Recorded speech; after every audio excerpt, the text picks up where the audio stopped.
something wonderful tonight, Layla, something comes on. When you hear it, what goes through your mind? What do you think? Oh God, I'm just sort of overcome with excitement and awe, and because I remember when all these songs were written, I couldn't really believe it, but it's true, it's a fact, and I just think, oh my God, this is so exciting. My song, I feel a deep connection. They are your songs. They're our songs because we bought them, we listened to them, but they are your songs, which just blows my mind. I couldn't imagine sometimes I think, I put myself in your shoes.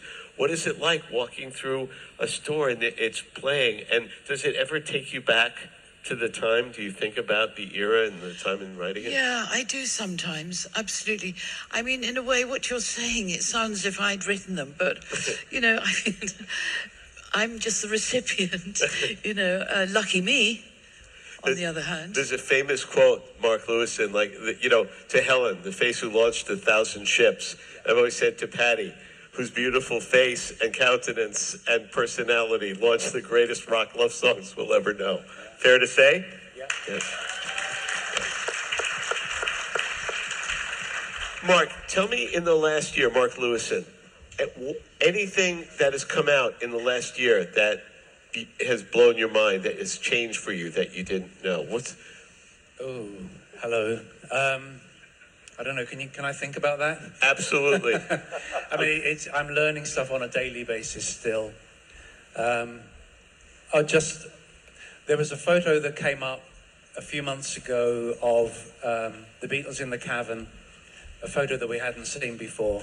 It was you could date it by the fact that Paul's using his Hofner bass, but George hasn't yet got his Gretsch duo jet. So it's like a little window of time, 3 weeks or so, when that could have been July 1961, and they are so thin.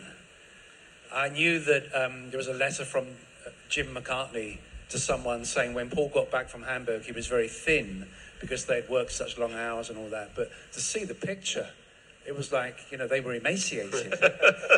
So it was a great example of what Hamburg did to them. And very good to see that. And new pictures are coming up all the time. I've had a great week in New York already. I've been here for a week finding stuff out. And there's no end to it. There's no end to it. There will never be an end to it. Yeah, as Mark Rivera said, there's a microphone there. Yeah. There will never be an end to it because it's like as deep as the ocean. We find things out, and in those periods in between, you're talking about them being emaciated. Ringo talks about their drives, 5-hour drives between gigs. And one time he mentioned that the windshield broke out on the that, and they drove literally in pouring rain to get to the next gig.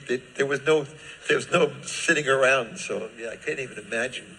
They had no lives to speak of, as we know that. They were dedicated to being successful and 100%. Just to playing music because they loved it so much. And if you don't have that love at the beginning, it's not about the money. It's about the passion to do it, isn't it? It's all that. It's something that Mark mentioned to me, and I get the same thing. Mark Rivera, you went to talk to a school that you had gone to. I don't forget the age they were, and you asked, does anybody know what they want to be when they grow up? Right? And the kid said, I want to be famous. Yeah.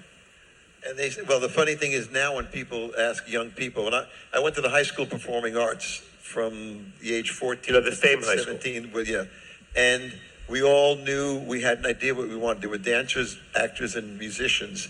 It was great because we had an idea what we wanted. Now, when they ask young people, what do you want to be? And they say, I want to be famous. And you'll ask a question like, well, do you want to be a painter? Or do you want?